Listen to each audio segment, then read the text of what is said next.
Bismillahirrahmanirrahim. Assalamualaikum warahmatullahi wabarakatuh. Alhamdulillahilladzi arsala rasulahu bil huda wa dinil haqq liyuzhirahu 'alad dini kullih wa kafa billahi shahida. أشهد أن لا إله إلا الله وحده لا شريك له وأشهد أن محمدا عبده ورسوله لا نبي بعده. اللهم صل وسلم وبارك على سيدنا محمد وعلى آله وأصحابه ومن تبعهم بإحسان إلى يوم الدين.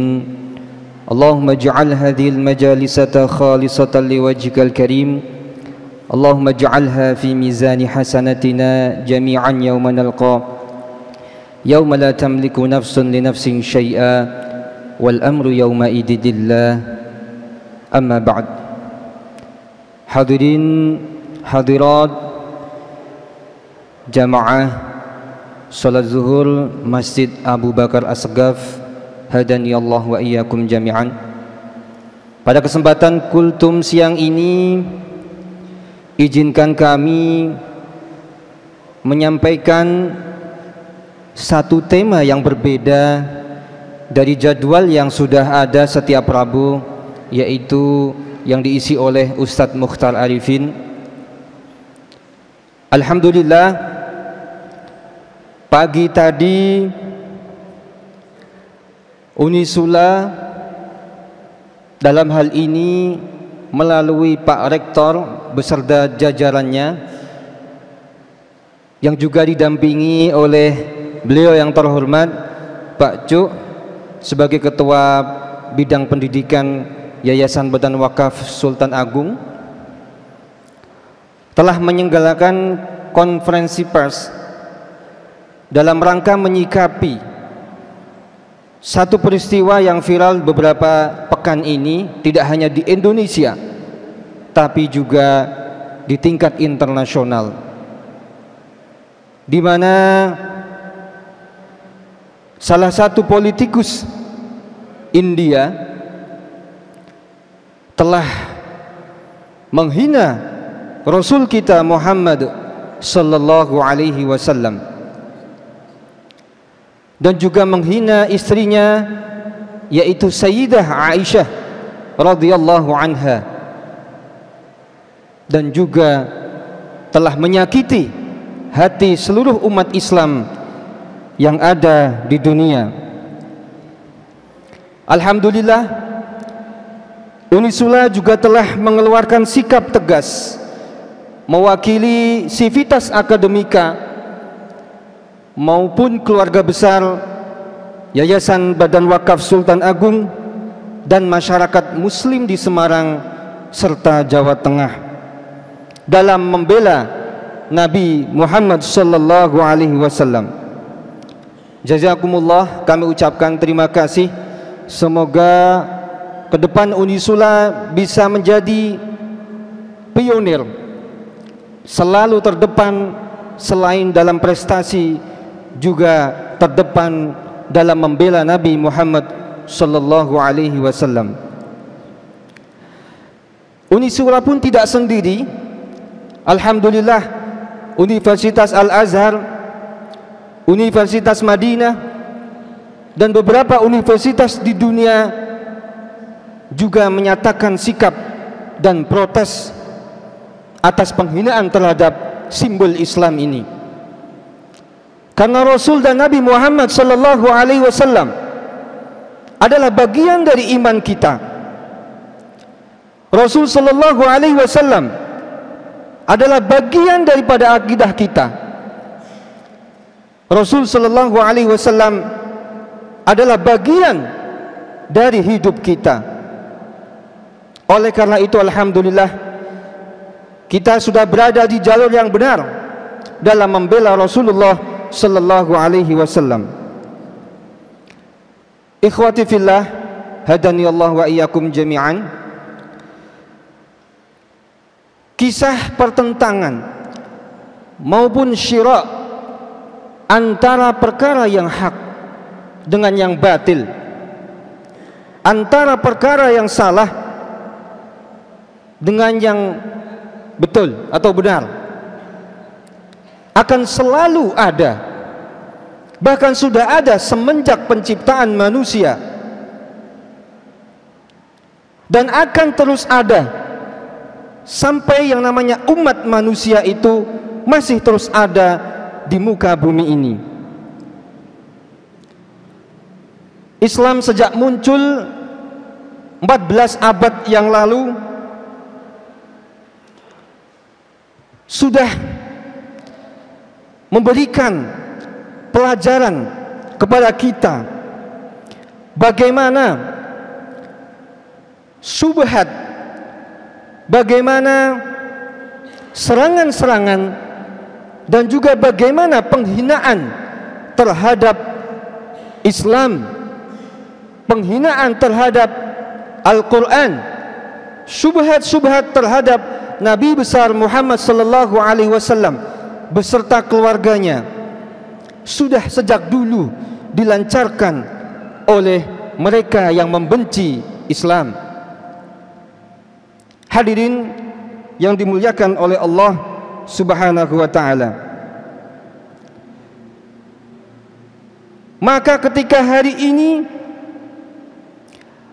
masih tersebar pemahaman bahwasanya Islam adalah agama penganut, pemahaman bahwasanya syariat Islam adalah tidak adil atau jauh dari keadilan, pemahaman bahwasanya Al-Quran adalah karangan Nabi Muhammad sallallahu alaihi wasallam, pemahaman bahwasanya Al-Quran tidak orisinil dan tidak ilmiah, pemahaman bahwasanya Nabi besar Muhammad sallallahu alaihi wasallam adalah manusia biasa yang jauh dari maksum, pemahaman bahwasanya Nabi adalah penyuka anak kecil dan juga manusia yang mengikuti hawa nafsunya. Maka ketika syubhat-syubhat dan serangan-serangan tersebut masih ada dalam diri kita, maka demi Allah, mereka para pembenci Islam, mereka para penghujat Islam, mereka para musuh-musuh Islam telah sukses dan berhasil mendangkalkan akidah kita. Mereka juga telah sukses mengobrak-abrik keimanan kita. Oleh karena itu, alhamdulillah, hari ini Unisula sudah memulai. Semoga istiqomah dalam mencintai dan membela Islam secara umum dan juga Nabi besar Muhammad sallallahu alaihi wasallam secara khusus. Hadirin jamaah salat zuhur yang dimuliakan oleh Allah Subhanahu wa ta'ala, di dalam Al-Quran kisah tentang pembenci para nabi disebutkan di dalam banyak ayat. Minimal ada 28 bagaimana Allah mempotret kaum yang telah membenci para rasul, kaum yang membenci para nabi, bahkan sampai membunuhnya. Salah satu ayat adalah Al-Quran surat Al-Hijr ayat 6. Allah berfirman, a'udzubillahi minasyaitonirrajim, wa qalu ya ayyuhalladzi nuzzila alaihi dzikru innaka lamajnun. Wahai orang yang diturunkan Al-Quran kepadanya, sesungguhnya kamu benar-benar orang yang gila. Maka tuduhan penghinaan Rasul sebagai orang gila, Rasul sebagai penyihir, Rasul sebagai penyair, Rasul sebagai penghancur aturan peradaban dunia sudah ada, bahkan tercantum di dalam Al-Quran Al-Karim. Maka Dr. Mahmud Hamdi Zakzuk di dalam kitab Haqaiqul Islam fi muwajjah syubhat al-musyakkikin menyampaikan bahwa setiap syubhat, setiap serangan-serangan maupun isaah, yakni penghinaan terhadap Islam maupun terhadap Rasul, terhadap Al-Quran, dan terhadap simbol-simbol Islam yang lain, disadari atau tidak, setidaknya hal itu disebabkan oleh dua hal. Yang pertama adalah adanya kebencian dan kedengkian di dalam hati orang tersebut. Dan yang kedua adalah karena ketidaktahuan terhadap Islam yang benar dan buruknya pemahaman tentang ajaran-ajaran Islam.